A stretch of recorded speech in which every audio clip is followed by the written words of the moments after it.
Malam hari kemudian, malam ini tepat jam 11 malam, Sukar sedang memasak di dapur membuat nasi goreng. Hujan di luar dan lama menunggu Catur kembali sejak di sungai tadi membuat perutnya lapar. Beruntung Sukar bukan tipe anak yang manja.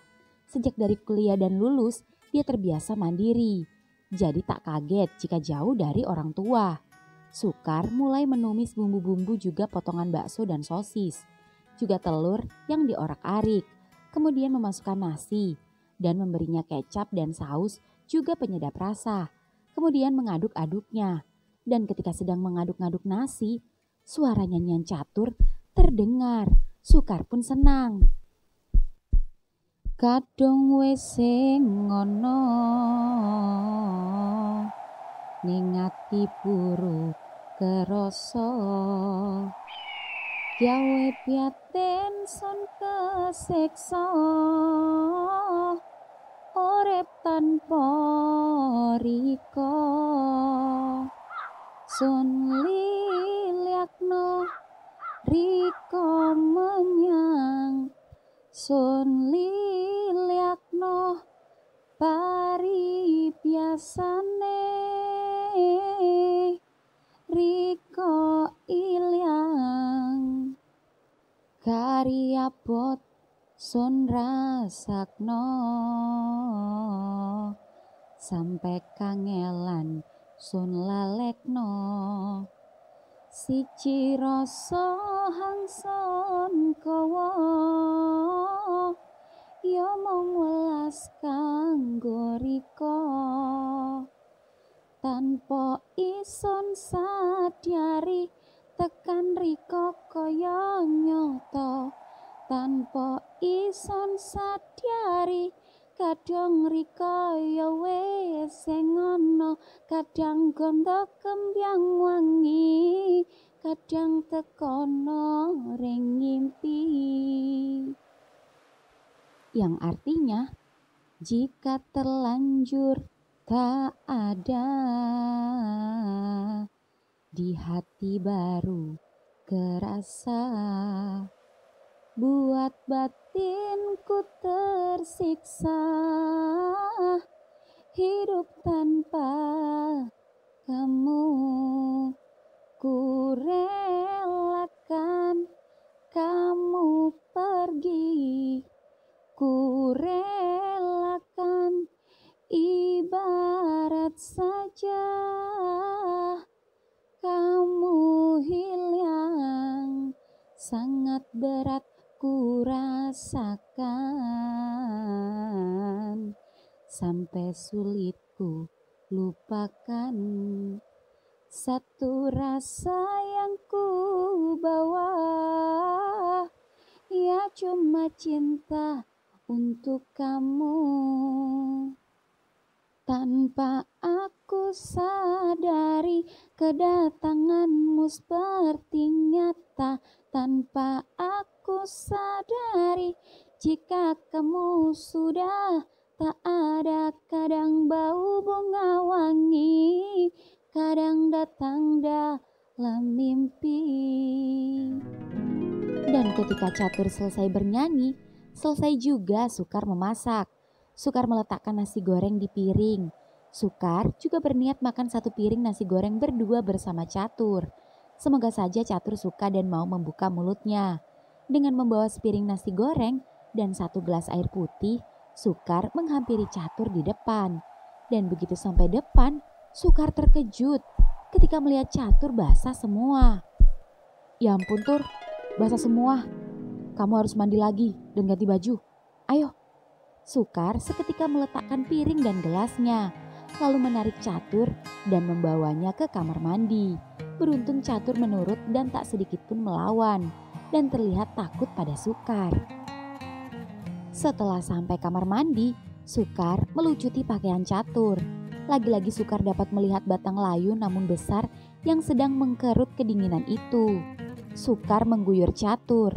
Catur terlihat kedinginan dan hendak kabur, tapi takut pada Sukar. Namun Sukar tetap tersenyum sembari menyabuni Catur. Jangan takut, aku tidak pernah sekalipun berniat menyakitimu. Jadi aku mohon kamu juga jangan menyakiti ya. Karena kita tidak boleh saling menyakiti.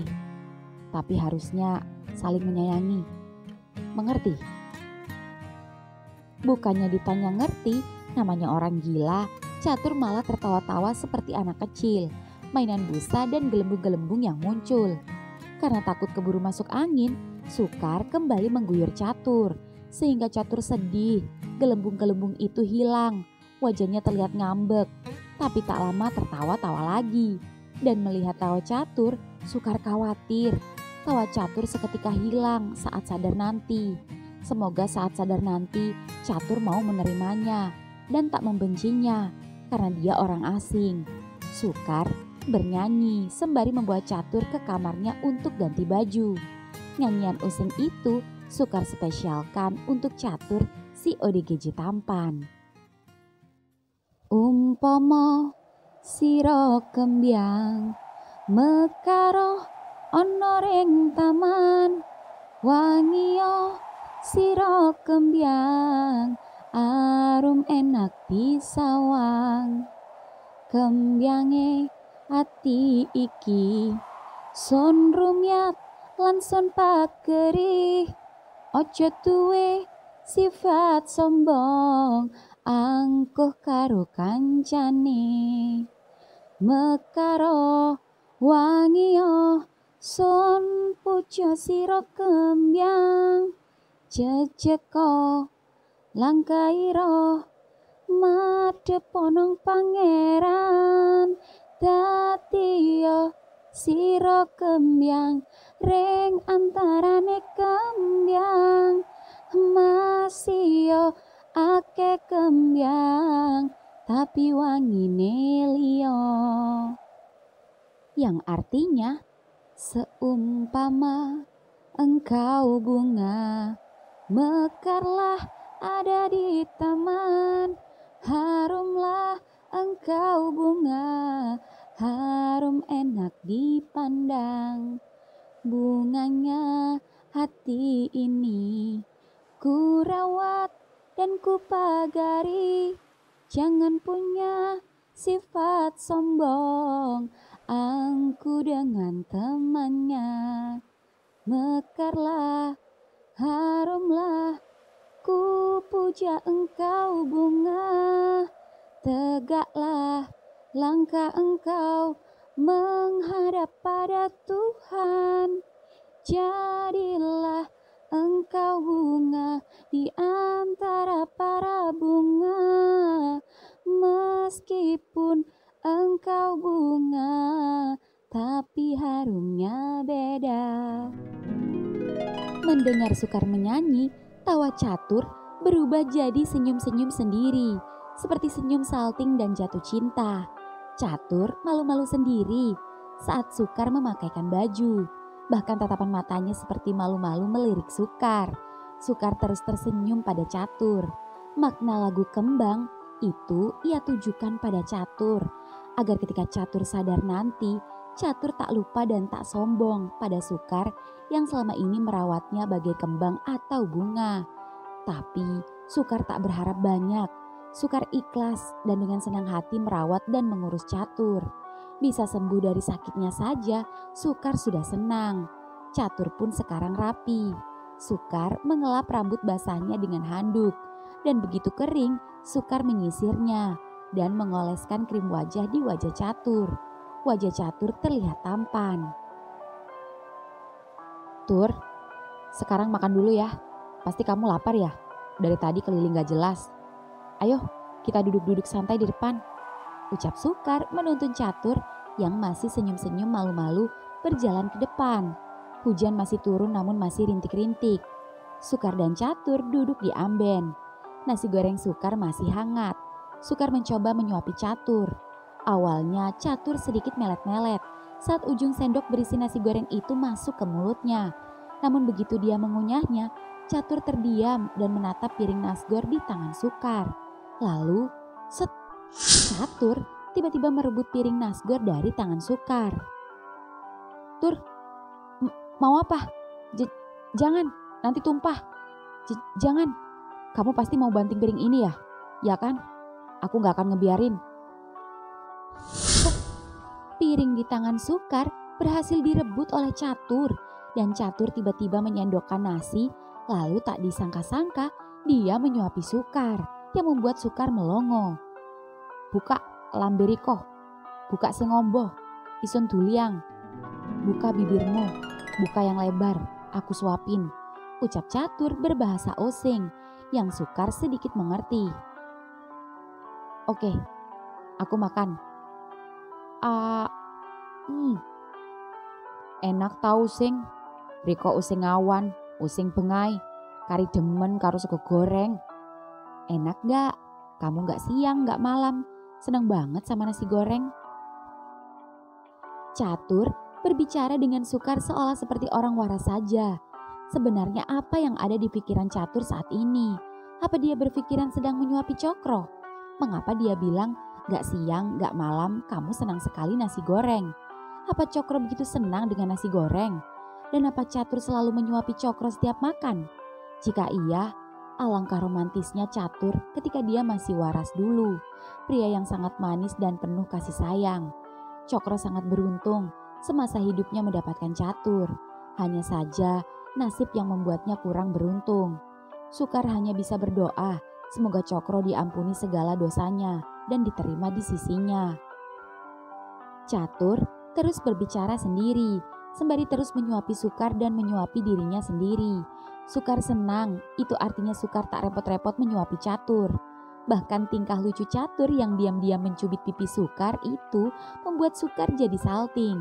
Entah mengapa Sukar merasa bergaul dan berteman dengan orang gila bisa seasik ini.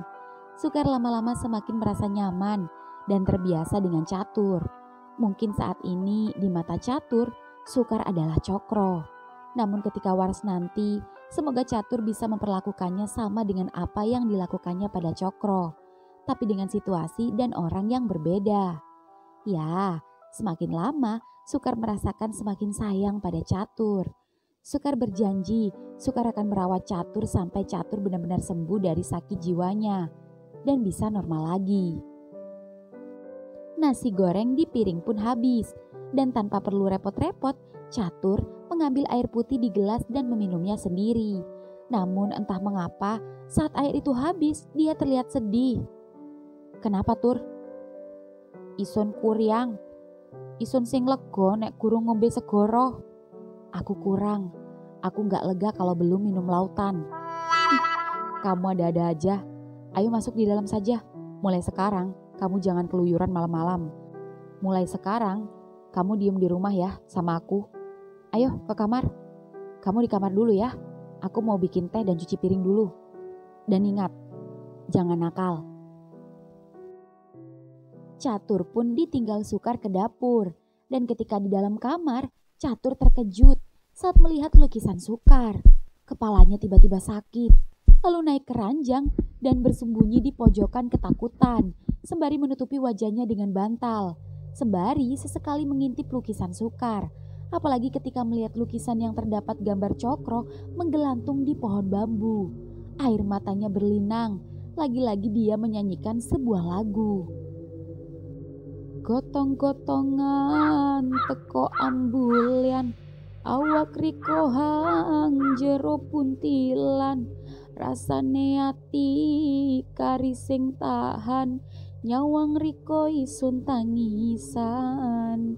Sijine kembyang ono ring taman, hangsun pucolan sun eman-eman, saiki ilyang merko suratan, alom saturunge mekar."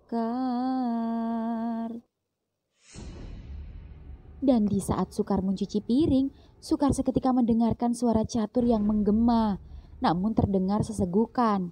Sukar seketika buru-buru menyelesaikan cuci piringnya, lalu menuangkan air panas ke dalam gelas teh, dan buru-buru menuju kamarnya menghampiri Catur. Dan ketika Sukar masuk, "Tur, kamu kenapa?" Sukar melihat Catur di pojokan ranjang, sembari menangis menatap lukisan Sukar. Sukar yang mengerti pun meletakkan gelas tehnya, lalu menutup lukisannya dengan kain, lalu tersenyum mendekati Catur yang masih meringkuk ketakutan, meski lukisan itu sudah tertutup. Sukar pun menghiburnya dengan lagu.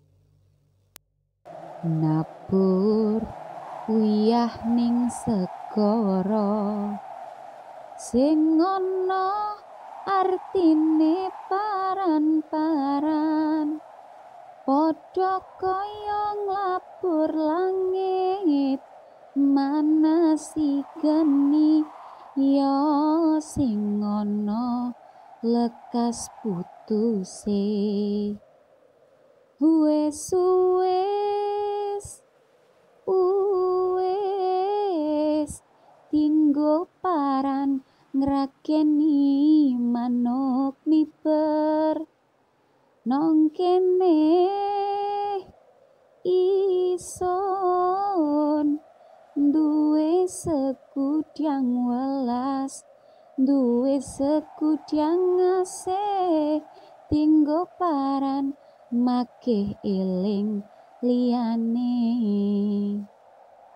yang artinya menabur garam di lautan nggak ada artinya apa-apa, sama kayak ngecat langit memanaskan api yang nggak ada habis-habisnya.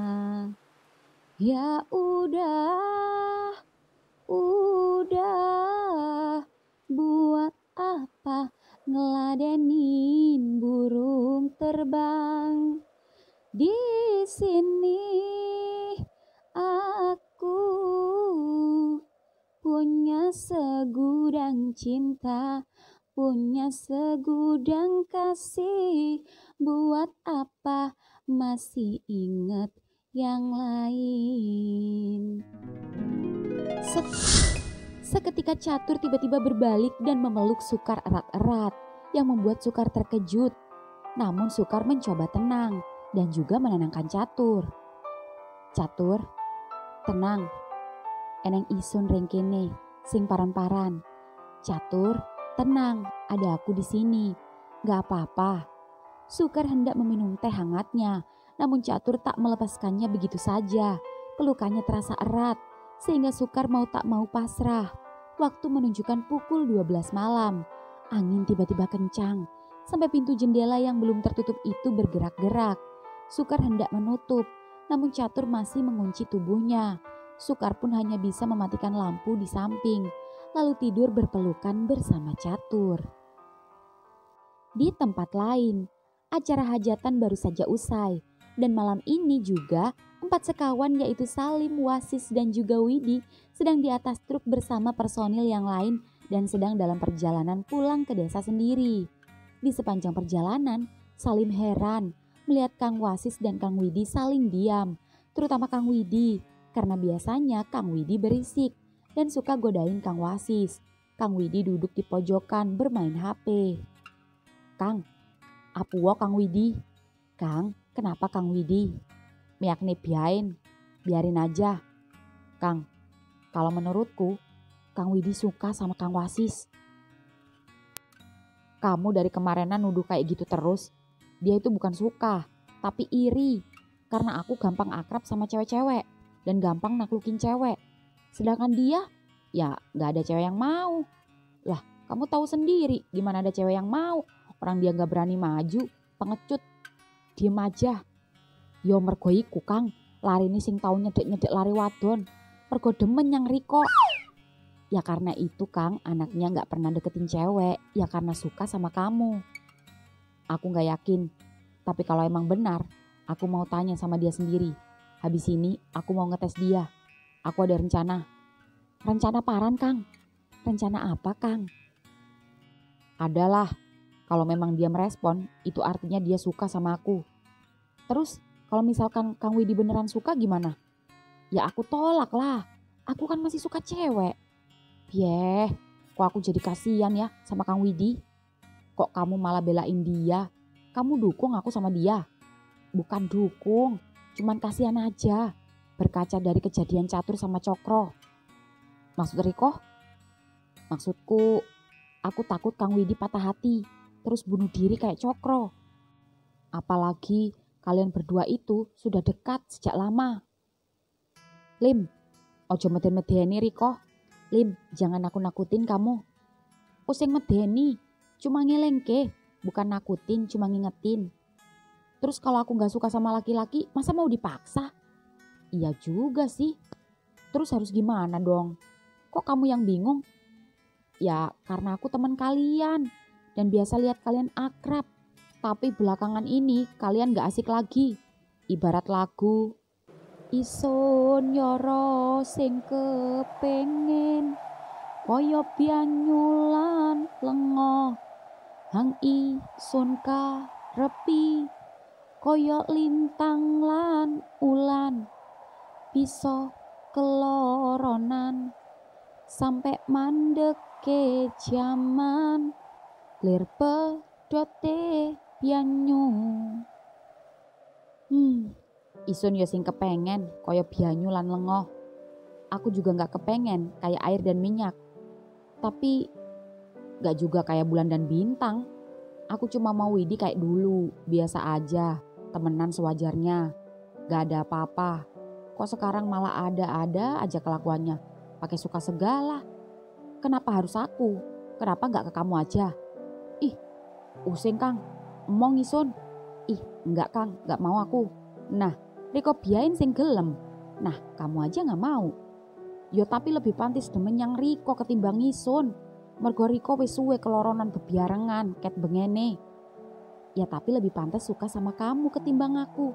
Karena kamu udah lama berdua bersama-sama dari dulu. Gak tahu ah, pusing Lim. Udah nyampe.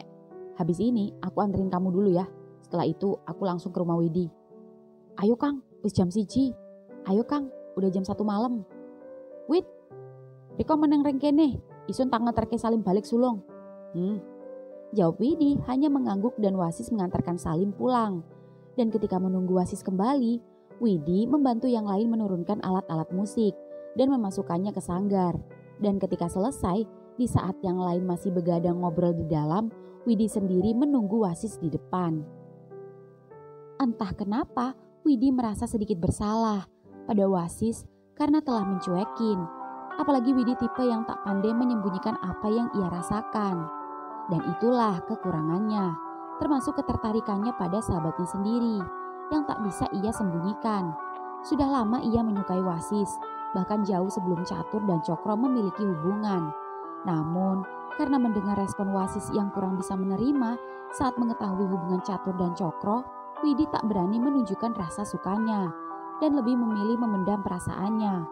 Namun, semakin lama, lambat laun semakin dekat, semakin keduanya sering menginap bersama, lambat laun rasa itu semakin jelas dan semakin dipendam, semakin tersiksa.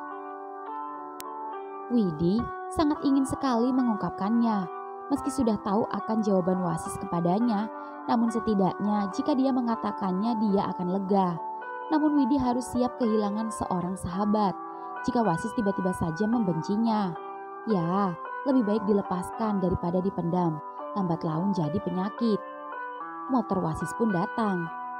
Ayo, ucap Wasis menatap Widi yang cenderung diam. Kang, Ison bialik sulung, teriak Widi pamit pada personil yang lain dan motor pun jalan. Pegangan, ucap Wasis namun tak dihiraukan oleh Widi. Tak lama kemudian keduanya sampai di rumah Widi. Di rumah Widi tak ada siapa-siapa. Widi hanya tinggal sendiri. Orang tuanya masih ada, hanya saja sudah bercerai dan tinggal masing-masing. Sedangkan Widi tinggal di rumah ibunya.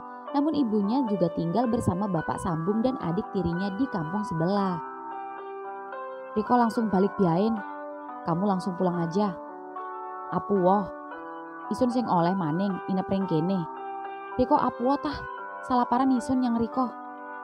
Sing biasa ae Riko koyo gedigi. Kenapa aku gak boleh lagi nginep di sini? Kamu kenapa sih? Salah apa aku sama kamu? Gak biasanya kamu kayak gini. Widi diam. Widi tak menjawab. Hujan turun dan semakin lama semakin deras.